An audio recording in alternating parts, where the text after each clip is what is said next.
My name is Mary Cole with Good Story Company. Today's video is all about when is a manuscript finished? This is a question that I work with probably every day as a freelance editor. I work with clients who, they submit their project for editing. Some people think, okay, it's done, I'm gonna get it edited. What they don't expect is another round of feedback. It's not quite done. We take a few steps back and there's still more work to be done. Some people submit at the beginning of their journey and they know that there's a lot more work in store. And some people edit their manuscripts themselves or have it edited and work on it so much that they just don't even want to look at it ever again. And they think, okay, I'm done. And some people do NaNoWriMo, type the end and on 50,000 words, big achievement, by the way. But then don't even pay the idea of revision any mind and say, okay, I'm done. So there's a broad spectrum of what a writer feels is done and what actually I would consider to be my manuscript is done. So how do you know when a manuscript is finished? There's no good answer to that question. It's a question that comes up all the time, but it really is individual to the writer and individual to the manuscript. There is a very real point in a lot of manuscript life cycles where the writer just is like, nope. If I look at this one more time, my head's gonna explode. I can't do it anymore. And that is a valid feeling, but that doesn't necessarily coincide magically with the idea of the manuscript being finished and ready for consumption.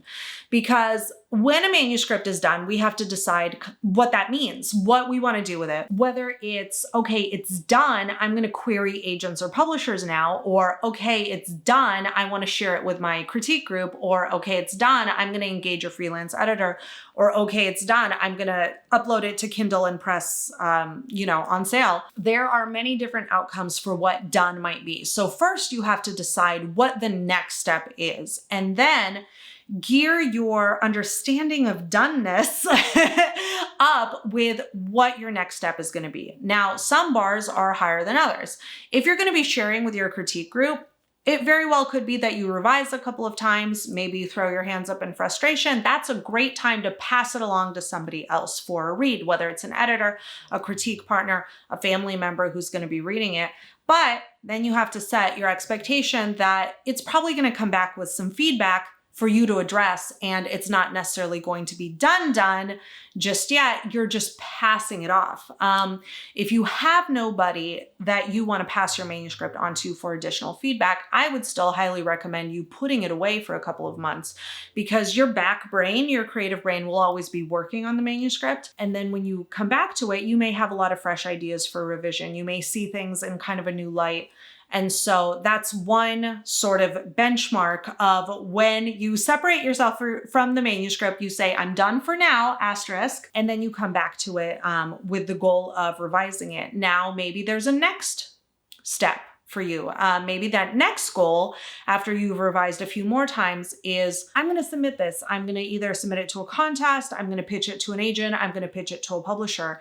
This is a little bit of the higher bar. And I would also, if you are looking to publish independently on Kindle, make the book available, one of the things that I see take down a lot of independently published projects is the review that's like, who was this person's editor? There are typos everywhere. There's proofreading mistakes everywhere. The formatting, the book can be completely worthwhile, but if you haven't taken the additional steps to make sure it's also clean and readable and a great experience for your customer and your reader, that could be a really big misstep and give you some reviews that you can't really get rid of that could taint the reputation of the book and its sales chances and Amazon's algorithm, where Amazon won't even be serving it up anymore. So I would say, sort of as an aside to the people looking to publish independently, I would arrive at done and then take a couple more proofreading rounds, take a couple more rounds with it, because really you are the last line of defense before that manuscript gets out into the world. So the idea of doneness sometimes for independently published projects arrives a little bit sooner than it should, and the writer could do a little bit more due diligence. Now, this is a broad sweeping generalization, but it is sort of a dark mark on independent publisher, a dark mark on independent published authors that has sort of followed around for good reason. There are a lot of people who just upload and kind of throw their hands up and walk away without doing a couple additional proofreading rounds. And that really hurts the reputation of independently published authors who are doing an amazing job, who are putting out very, very polished books. And so I would say for if it's just you deciding whether or not to hit upload, I would move your goalposts for done a couple of paces and do a couple additional rounds. So the next benchmark for people who want to go traditional is submitting to an agent, submitting to a publisher. And there, your bar for done rises considerably. The reason being, it's a very competitive marketplace. A lot of agents report receiving tens of thousands of queries, 50, 60. I mean, I was probably at 30, 40, and I specialized in children's books. So if I was an agent open to all categories, I probably would have seen double that in a year of queries. That number seems to only be going up as more people get the desire to write a book. It's more accessible than ever to just sit down and start typing something. There are more educational resources than ever. So competition is stiff.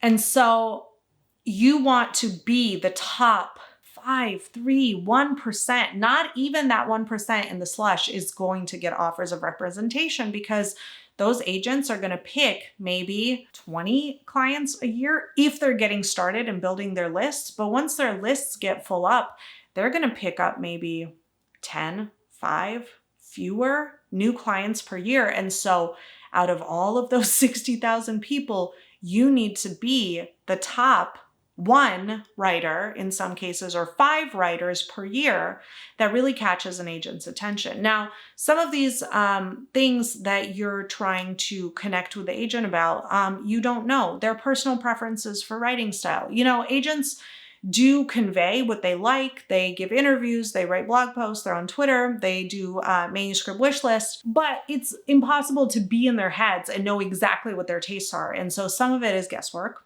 Some of it is good agent research, but basically you want to make sure that your manuscript is in absolute tip-top shape before you query and get it in front of that agent, that gatekeeper, that publisher. So when is it done? I would say this is the rubric that I use for my editorial practice. I have 3 editorial assistants, and we talk all the time about what our role is, what our job is with a manuscript. For me, I say it is understanding your, in our case, the client's, understanding your vision for the project, being very, very aware of what it is you set out to do, what the story is that you set out to tell, what the effect of that story on your audience that you wanted to achieve. Your vision, has this story borne out your vision in the strongest, most efficient, most effective way possible? And does it make an impact on the reader? So if your vision is to tell this broad, multi-generational, sweeping epic of one deeply troubled family, and the story is really just a like an Ancestry.com profile of like, well, there was my great-grandfather, he did this, and it's just all backstory. Well, a sweeping multi-generational epic about a troubled family would be emotional. It would make the reader laugh. It would make the reader cry. It would involve a lot of sort of human suffering and human redemption, right? And so if those emotional layers are not coming through, if they're not having that effect on the reader, then I would say that you're not quite having your intended effect. You're not quite bearing out your full vision for readers just yet. And so maybe that project isn't entirely done yet. And this is a little bit of a complicated rubric, but as I was just saying, only the top of the top of the top tend to get noticed in the slush pile, get offered representation, and move forward. Getting offered representation by an agent, by the way, is not even the finish line. The finish line is then the agent pitching your project to a publisher, and publishers have slush piles too. They just come from agented material. They reject most of what they receive, and so then it's just a fraction of a fraction of a fraction at that point that makes it. And so these questions become really important of like understanding exactly what your vision is, exactly what you want to achieve, and then telling a story in a way that really sort of brings that vision to life. And is it the right vision? Is it a vision that will resonate with the marketplace? Is it a vision that will resonate with readers? These are all kind of questions that go into this broader metric of, when is a manuscript finished? And so then, are you putting a compelling character on the page? Are you weaving in a plot that has ups and downs for readers to follow and get engaged with? Is the theme working? Does it hit the readers where you intend to grab them?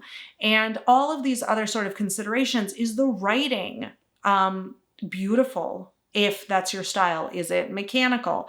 Is the writing accomplished? Does it seem solid and error-free? All of these other sort of not just big picture story questions, but also on the page sentence level questions come into play when we consider doneness.